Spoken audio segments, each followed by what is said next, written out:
अरुंधति ने आपकी जीवनी में बहुत ही सुंदर तरीके से लिखा है। वे कहती हैं कि आप एक दिव्यदर्शी हैं। आप खुद एक अनजान रोग से पीड़ित थे और फिर आपने खुद ही अपने आप को ठीक भी कर लिया। The thing is, बात यह है कि हमने इस शरीर को भीतर से बनाया है, तो इस शरीर को बनाने वाला भीतर है। is inside. So if you have a अगर आपको कोई मरम्मत करानी है तो आप निर्माता के पास जाना चाहेंगे या लोकल मैकेनिक के पास?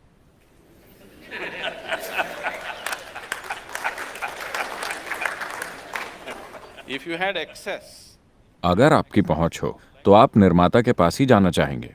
अगर आपकी पहुंच नहीं है तो आप मरम्मत के लिए लोकल मैकेनिक के पास जाएंगे। अगर मेडिकल साइंस नहीं होता तो मेरे ख्याल से आधे लोग मर चुके होते यहां इस ऑडियंस में। हाँ, क्योंकि सन 1947 में एक भारतीय की औसत आयु 28 साल थी। आज ये बढ़कर 64 साल हो गई है। इसका मुख्य कारण है मेडिकल साइंस जैसा ये आज है। तो मैं मेडिकल साइंस की अहमियत कम करने की कोशिश नहीं कर रहा हूं। यह महत्वपूर्ण है। पिछले 30-40 सालों में बहुत कुछ हासिल किया गया है। the question is just this. सवाल बस ये है, अगर आपके पास उस स्रोत तक पहुंच होती जिसने इस शरीर का निर्माण किया है, तो निश्चित रूप से हर उस समस्या को संभाला जा सकता है जिसे आप शरीर में भीतर से पैदा करते हैं। बीमारियां दो तरह की होती हैं, संक्रामक और पुराने रोग। Infectious, हमें संक्रामक रोग किसी बाहरी वायरस के हमले की वजह से होते हैं। आपको डॉक्टर के पास जाना ही होगा। बैठकर ध्यान करने की कोशिश मत कीजिए।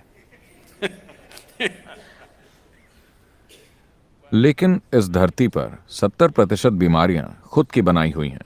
मैं खुद की बनाई हुई इसलिए कह रहा हूं क्योंकि ये भीतर से पैदा हुई हैं। तो जो चीज आपके भीतर से पैदा हो रही है उसे बड़ी आसानी से आपके भीतर ही ठीक किया जा सकता है। आपके पास जो कुछ बाहर से आता है उसके लिए आपको बाहरी मदद चाहिए। अगर आपको किसी जीवाणु से लड़ना है तो आपको दवा चाहिए। तो बाकी सारी लगभग 70% बीमारियां खुद की बनाई हुई हैं।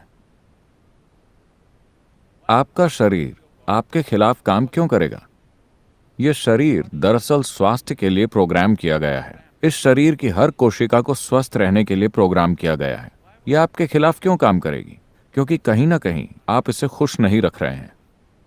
अगर सरल तरीके से कहें, आपका अपना परिवार आपके खिलाफ क्यों होगा? कहीं ना कहीं वो आपसे खुश नहीं है ना? yes or no? वो आपसे खुश नहीं है, आप कुछ ऐसा कर रहे हैं।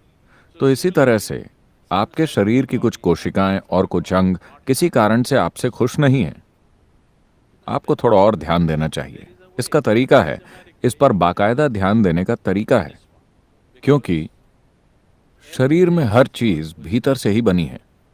जब ऐसा है तो क्या इसे भीतर से ठीक नहीं किया जा सकता? तो ये कोई चमत्कार नहीं है। मैं लोगों को यह समझाना चाहता हूं कि यह कोई चमत्कार नहीं है। चमत्कार क्या होता है? मान लीजिए कि आप नहीं जानते कि बिजली क्या होती है। I came here, मैं यहां आया, मैंने बस दीवार के उस हिस्से को दबा दिया और चारों ओर रोशनी हो गई। आपको क्या लगा कि मैं कौन हूं? मान लीजिए कि आज से 1000 साल पहले अगर मेरे पास सेल फोन होता, मैं अपना फोन निकालकर अमेरिका में किसी इंसान से बात करता, तो आपको लगता कि मैं भगवान हूं, है ना? तो चमत्कार यानी कुछ ऐसा जो आपको समझ में नहीं आता, कुछ ऐसा जो आपकी लॉजिकल बुद्धि में फिट नहीं होता, वो आपको चमत्कार लगता है। जैसे जैसे आपका लॉजिक विकसित होता है, बहुत सी चीजें जो आज से 100 साल पहले चमत्कार लगती थी, वो आज रोजमर्रा के जीवन की आम चीजें हैं, है ना? isn't it so? तो ये कोई चमत्कार नहीं है। ये बस आपके अपने शरीर की और जिस तरह से ये बना है उसकी एक ज्यादा गहरी समझ है। तो ये ऐसी चीज है जिस पर हमें ध्यान देने की जरूरत है।